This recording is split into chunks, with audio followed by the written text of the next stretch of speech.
London is a place where people come from all over the world to settle, to make their home, to raise their family, to find work.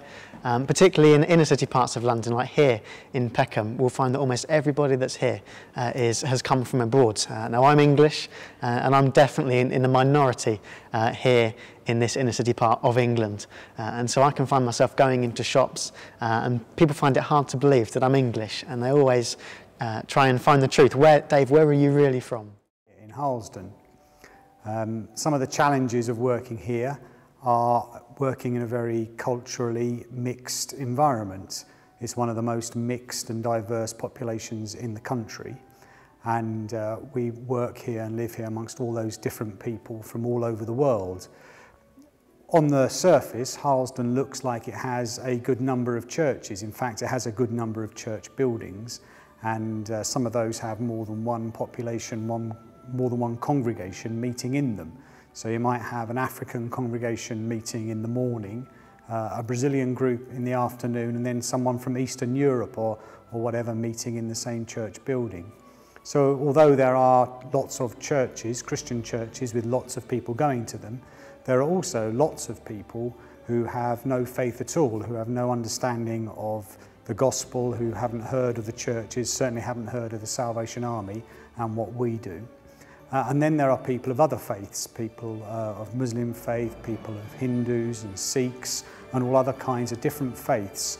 And we all mix together and come together in this place we call Harlesden, this place we call home. So the challenge for the church, the challenge for the Christian church, is to make their good news, the gospel, relevant and easily understandable to the people of all those different cultures and communities.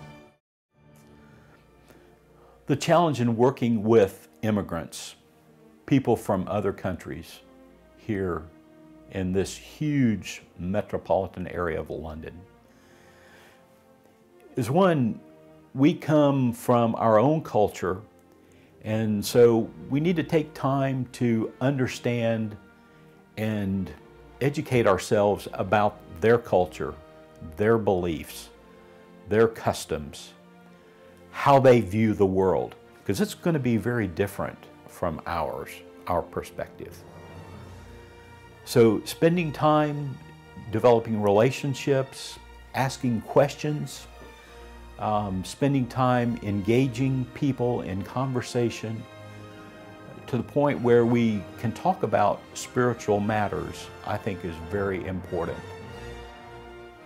Because we want to be able to put the context of the gospel, and we're looking for stories out of the Bible that help us bridge to their culture.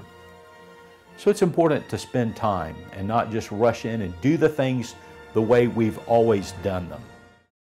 The percentage of Christians who are attending fellowships in England is small now in relative to years gone by. And all the while we're facing the pressure of needing people to help us. Now, Brazilians have a particular gift.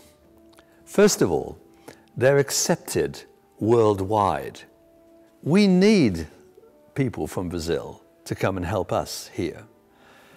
A long time ago, we were involved in the evangelization of America, and America was then involved in the evangelization of Brazil. So in a sense, you are our grandchildren, okay? We are your grandparents. We now, if you look at my white hair, have become elderly. And we actually need our grandchildren, you, to come and help us and support us.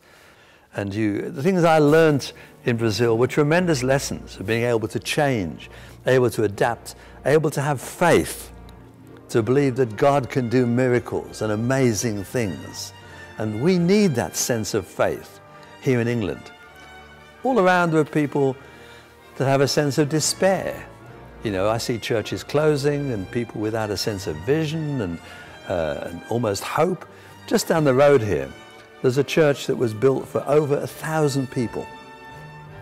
On a Sunday morning, it has a congregation, I think, of about 20. In the afternoon, maybe a little bit more than that. And what's going to happen to that place? Eventually, probably it'll just be closed, who knows? We need people to come with vision, with faith, and with experience and all the sort of joy that Brazilians can have to share in the gospel. O nosso objetivo através deste documentário é mostrar para você que nos ouve, que nos vê, que há uma realidade desconhecida pela maioria das pessoas nesta cidade, que é atrativa, que é bonita, que é diversa. Há uma realidade desconhecida pela maioria das pessoas. E nós queremos, através deste documentário, fazer você conhecedor desta realidade.